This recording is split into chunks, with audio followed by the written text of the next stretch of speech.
The Brennan sisters, a legacy of blood and inheritance. Lancaster County, Pennsylvania, between 1837 and 1841. 4 prominent men died under circumstances that, at first glance, appeared tragic but ordinary. A respected attorney thrown from his horse on a fog-heavy morning, a wealthy banker drowned in Mill Creek, a circuit judge struck by sudden illness, and a county sheriff found lifeless at the bottom of his own well. What the courthouse records never revealed, however, was the chilling connection. Each of these men had married into the same Irish Catholic family, and each had taken his vows with a Brennan sister less than 18 months before his death. The Brennan sisters, Bridget, Catherine, Margaret, and Sarah, had inherited the largest and most fertile farm in Lancaster County. Their father, Patrick Brennan, had spent nearly 4 decades transforming raw earth into an empire of 847 acres, with barns that sheltered 200 head of cattle and silos that fed half the county.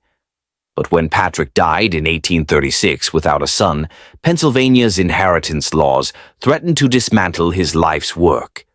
By law, the farm was to be divided equally among his daughters. To the Brennan sisters, division meant destruction, and destruction was not an option. They had grown up on their father's stories of Ireland, of landlords and eviction, of families scattered like dust when land was lost. To them, the soil beneath their feet was not property. It was blood, identity, and survival.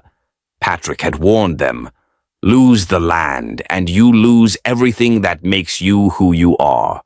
So, in the flickering glow of lamplight after his funeral, the 4 sisters made a pact that would echo through history.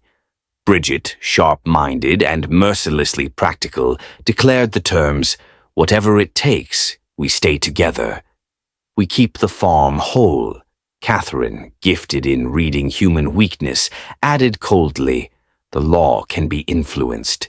But it was Sarah, the youngest, with her innocent smile and soft voice, who whispered the words that sealed their fate. "Men die, sisters. Husbands die, and widows inherit everything." From that moment, Lancaster's soil became a stage for a performance so flawless it deceived an entire county. Bridget ensnared the attorney Thomas Hennessy, Catherine captured the banker Hamilton Crawford, Margaret drew in Judge Cornelius Whitman, and Sarah waited, preparing her role in the final act. Each death was staged with the precision of military strategy, accidents crafted out of weather, illness, and opportunity. Neighbors mourned, priests preached of fate, and society pitied the unlucky Brennan sisters whose husbands never seemed to live long. But behind veils of black lace, the sisters calculated, consolidated, and quietly grew more powerful with each funeral. Whispers began, suspicions stirred. A banker's private journal noted strange inconsistencies. A judge kept secret records of troubling patterns. A private investigator named Daniel Murphy traced shadows too close to the truth. Yet still, the Brennan sisters endured, playing their parts as grieving widows, surviving through deception, and bending the law to their will.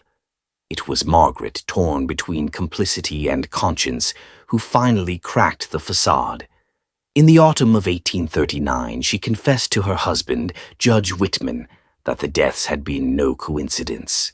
She placed in his hands a leather-bound journal filled with 3 years of meticulous notes. The plans, the methods, the motives. It was proof that the Brennan sisters were not cursed with tragedy. They were architects of murder.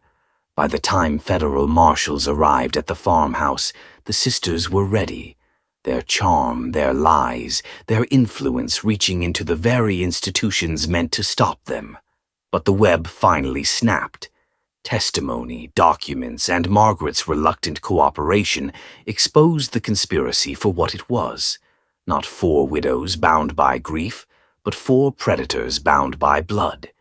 In 1841, Bridget, Catherine, and Sarah Brennan were hanged in Philadelphia, the first women in Pennsylvania condemned to death for orchestrating such a series of murders.